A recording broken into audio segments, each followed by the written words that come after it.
Ja Morant, he's been doing some of the craziest stuff I've ever seen. Anyone's probably ever seen. He's an exciting player to watch, and he's young, he's youthful.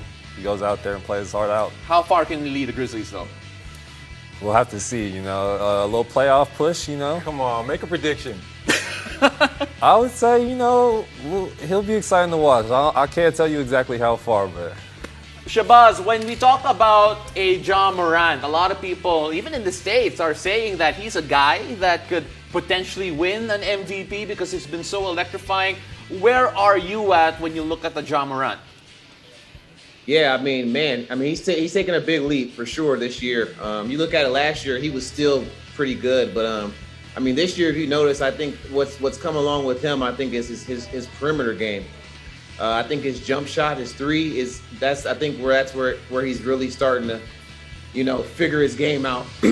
Once he starts shooting threes, he's just too athletic to get to the basket. He's starting to spread the defense out and everything else. So, I think that's the biggest thing that you can tell he's worked on his game in the summer. His jump shot and his three-point shot, and that's what he was struggling with. And I think he's really turned it around, and nobody can really guard him. He's unguardable right now. Yeah, it also helps with the longevity because you won't have all those hops for the rest of your career. So having that perimeter game is a big deal. Now, we're going to go a bit classic here because Jamie's next pick is a certain pair from Chicago, Zach LaVine, DeMar DeRozan. Shabazz knows Zach. He's played against DeMar. Jamie, tell us a bit about them. How far can they lead Chicago?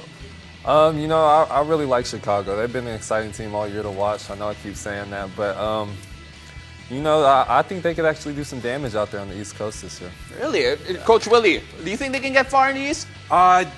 Second round. Second round. Second round. All right. Yeah, second round. I give him the second round. Remember, right. It's a jungle out there in the East. Don't forget that. Always. All right, Shabazz, we look at Zach LaVine, we look at DeMar DeRozan. I feel like they're playing at a level that we haven't seen them hit, in a while, really. And now everything just seems to be clicking. Your thoughts on how far Chicago can go? Yeah, definitely. I think, that tandem, a lot of people were counting them out early, like, oh, those guys too can't play together. And I know Zach personally, so I know he's, he has a very good IQ, and he's an offensive weapon, and so is DeMar. That East is so tough. You look at Brooklyn way behind as well, but I think they'll definitely win at least a series. And I think that the next series, it can be anybody's series, but I definitely think they're for sure going to win a series. All right, so at least getting past the first round, that's what Shabazz got. Yeah, so Jamie, now looking at the next team that you got, you have the Nets here. And it's such a strange conversation every time we talk about the Nets because a lot of people are still thinking that they can win the title because of their personnel. But you look where they are right now in standings, you're not so sure. But Kyrie did something amazing very, very recently. How much would they need from Kyrie if they go to the promised land? I think anytime Kyrie scores 50 points, they're going to have a good chance. So, and you got obviously Kevin Durant, one of the easiest, best scorers in the league, and I think they could take that and go pretty far. Once they find their way into the playoffs, they could get there. Coach Willie, should we ignore the standings at the moment and just look at the talent that they got? I think we should. We look at the talent that they have, but I'm interested in when you say pretty far. Your answer is just too vague. I need you to put a stamp on it and say and give us a little bit more. Remember, we don't know when Ben Simmons is coming back. Yeah. So that defensive presence, not named Andre Drummond, is not there. So Jamie, how far? Hopefully we got the first round with them. Oh my goodness, come on! Pretty far, and then hopefully got the first round. Shabazz, considering where they're at right now, I'm hoping they can get there. We're gonna go to Shabazz now. Shabazz, let's look at how far these guys can get. I think, man.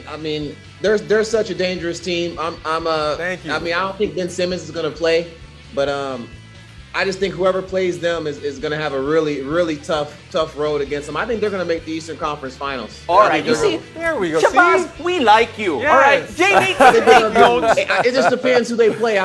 If they run into Milwaukee, I think they're going to be in trouble. But anybody besides Milwaukee, I think they'll have a good shot at making the Eastern Conference Finals. Really? So you think the matchups though would favor Milwaukee if the Nets do face Milwaukee?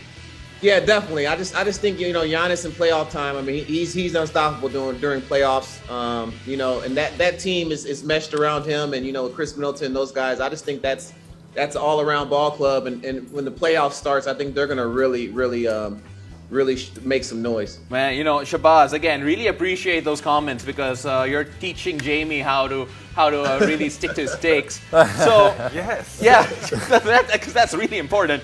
But Shabazz, we're about to hit murky waters here because we're gonna talk a lot about the Lakers in the next few minutes. Because I'm sure here in the Philippines, it's basically Kobe country. Do we have to? No, we gotta. So Shabazz, I'm going to start with you because these two gentlemen here are hardcore Lakers fans. It's going to be tough to get something unbiased here. But when you look at how the Lakers are doing right now, a lot of blame is going to a certain guy, Russell Westbrook, and to the point that he feels disrespected personally. When you look at the entire situation, how do you think the Westbrook situation with the Lakers resolves itself through the course of the season?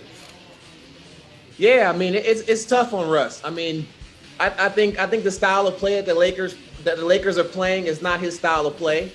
He's trying to figure out how to change his game to mold to the Lakers offense. I mean, Russ is more of an isolation player. He reminds me a little bit of how Allen Iverson was with a lot of guys. He can go out good triple double. It doesn't matter what his personnel is. So I think he's trying to figure out himself still. LeBron is always on the ball, and Russ loves being on the ball and making his own reads and situations. And sometimes it gets tough when you have LeBron and Russ out there. So I just think it's going to take them longer than a season to figure it out. But that's what goes on when you're playing with the Lakers and you're in LA. I mean, the media is going to be always on you, and that's something I think Russ, he just has to, figure the jump shot stuff out and stuff like that. Once he figures that out and gets out of his own head, he'll be fine.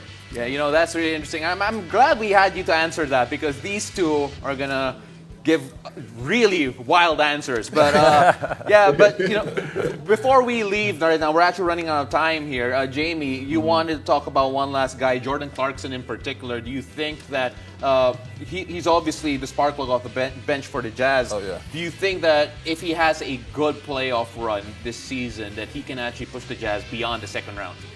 I think so. The Utah Jazz are always a scary team in the playoffs, and anytime you got a guy like him, and he can electrify that team a lot. He's sort of the energy guy for that team. I think they have pretty good chances in the West.